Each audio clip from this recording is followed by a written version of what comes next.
Իմ համեստ կարծիքով նաև ժողովուրդը կարիք ունի իշխանությունների ու ժողովրդի միջև որոշակի հավասարակշռման ու հարցը սենց դրա մասին է, չնայած դուք առիթ ունեցել եք անդրադառնաք այդ հարցի հետ կապված, ուղղակի ես մի քիչ այլ տեսանկյունից եմ ուզում հարցը տալ։ Կարծիք կա, որ մեր խնդիրը ոչ այնքան անձերն են, հանձինս օրինակ Նիկոլ Փաշինյանի նմանի, այլ այն քաղաքական համակարգն ու սահմանադրական կարգը, որը թույլ է տալի նմանին անել այն, ինչ որ ինքը անում է, որը առավել եւս ամրապնդվել է 2015 թվականի սահմանադրական փոփոխություններով։ Հարցը հենց դրան է վերաբերում, այսինքն կառավարություն կազմելու դեպքում արդյոք դուք նախատեսում եք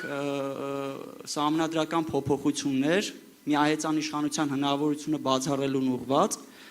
իհարկե բաց թողնելով արտահերթ ընտրությունների հարցը, պատրաստ եք արդյոք այդ հարցը դարձնել օրակարգային, փորձելով բարձրացնել հասարակության գիտակցությունը անձերից համակարգային պետության հասնելու մակարդակին եւ եթե այո, ինչ քայլեր եք պատրաստ դրան։ Շնորհակալություն։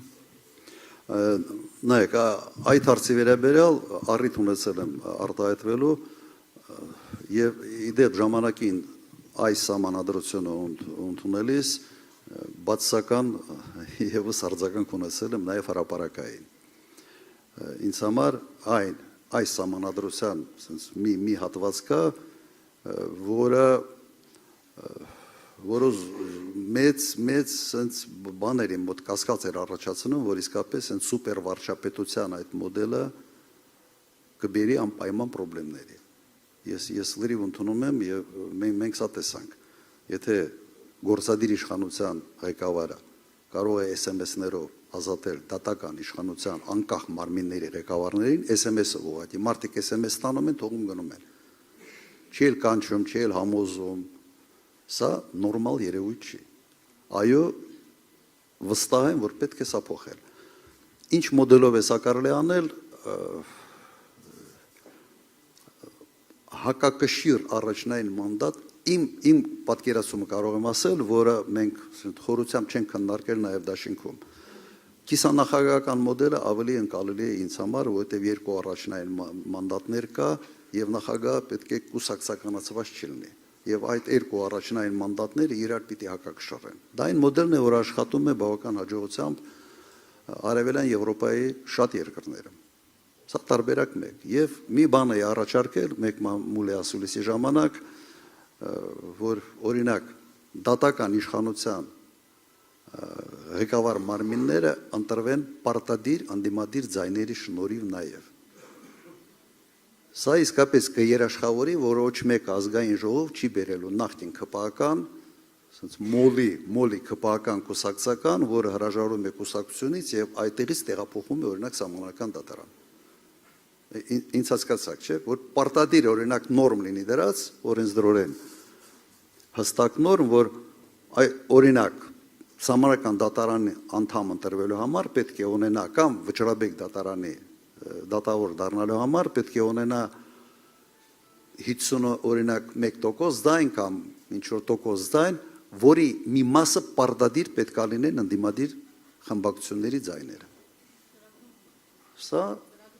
ծրագրում նաև մենք սա ամրագրել ենք։ Սա այն մոդելն է, որը ուղղակի կբացառի կուսակցականացումը, թաքնված կուսակցականացումը, ասենց կամուֆլաժի տակ դրած կուսակցականացումը իշխանությունների տարանջատման գործում։ Ուրիշ բան հորինելը նույնիսկ պետք էլ չի, որովհետև գործադիր իշխանության զսպող մեխանիզմները դա դատական համակարգն է։ Դատական համակարգ։ Եթե դատական համակարգը պատշաճ ձևով աշխատի, եթե քննչական մարմինները մեկ մարդու կողմից չձևավորվեն, մենք ունենալու ենք բալանսավորված իշխանություն։ Եվ Նիկոլ Փաշինյանների ի հայտ գալը հետագայում պրոբլեմային է լինելու կամ անհնար։ Այսքանը։ Պարոն նախագահ, այստեղ այդ կապված պլատֆորմում մեր ձևակերպումները մի րոպե հատ ներկայացնի Քրիստինը, որ ավելի հստակ լինի։ Այս հարցին շատ լուրջ անդրադարձել ենք, մեզ համար խնդիր է գործադիր իշխանության անսահմանափակ լիազորությունները ու ով էլ լինի դա խնդիր է լինելու, դրա համար լուծումը որտեղ են գտել։ պետական կառավարում եւ արդարադատություն գլուխ ունենք, որտեղ առաջին կետը հենց դա է՝ զսպումներ եւ հակակշիռներ, վերաբաշխել գործադիր իշխանության անսահմանափակ լիազորությունները, խորհրդարանական համակարգի պահպանմամբ նախագահի ուղղակի համաժողովրդական ընտրություն, որպես նաեւ հակակշիռ։ Բացի այդ, Գլխավոր դատախազի, ԲԴԽ, ՍԴ, Կենտրոնական ընտրական հանձնաժողովի անդամների եւ մարդու իրավունքի պաշտպանի ընտրություն ընդդիմադիր ձայների պարտադիր մասնակցությամբ։ Այսինքն այս պաշտոններին պիտի ընդդիմադիրները պարտադիր մասնակցեն, դրա ձևերը եւս կան։ Քննչական եւ ինքնավար պետական մարմինների, ինչպես նաեւ դատախազության իրական անկախությունը երաշխավորող օրենսդրության ընդունում։ Սա էլ մի հատ առանձին մաս է, որ առանձին օրենսդրություն պիտի ընդունենք, որ այս անկախությունը այս մարմինների իսկապես երաշխավորված լինի ու SMS-ով մարդիկ չազատվեն։ Այսա մեր մոտեցումները։ Ես դա տեսել եմ անձամբ, երբ ինձ sense հերթով փակնիստերի ժամանակ կալանավորում էին, գլխավոր դատախազը 4-5 դատախազով sense գալիս էին, իրենց ճկում էին, որ հանկարծ ասեչկա չտանել է, որ կալանք ստանա։ Ես տեսնում եմ, որ ուղղակի սա օրենքի գերակայության հետ, արդարադատության հետ կապ չունեցող երևույթ է։ Մեկ մարդ ուղղակի ասել է գնա, ինչ գնով ուզում ես կալանքը ստաց, այդ մարդը եկել է եւ ամեն գնով sense փորձում էր այդ կալանքը ստանալ։ Այսքան։ Ես ընդհանրապես կուզենայի խնդրել այդ հարցը եւս դարձնել թիրախային օրակարգային հասարակության հետ շփման մեջ, որտեղ իմ խորին համոզմամբ, եթե ընդդիմադիր դաշտ իր հավաքականության մեջ այդ հարցը դարձնի օրակարգային ու լսելի դարձնի հանրությանը, վստահաբար այս իշխանության հերացումը ավելի հեշտ կլինի, որովհետեւ որոշակի գաղափարական առնվազն գաղափարական համախմբման հենք է կլինի։ Շնորհակալություն։ Անպայման,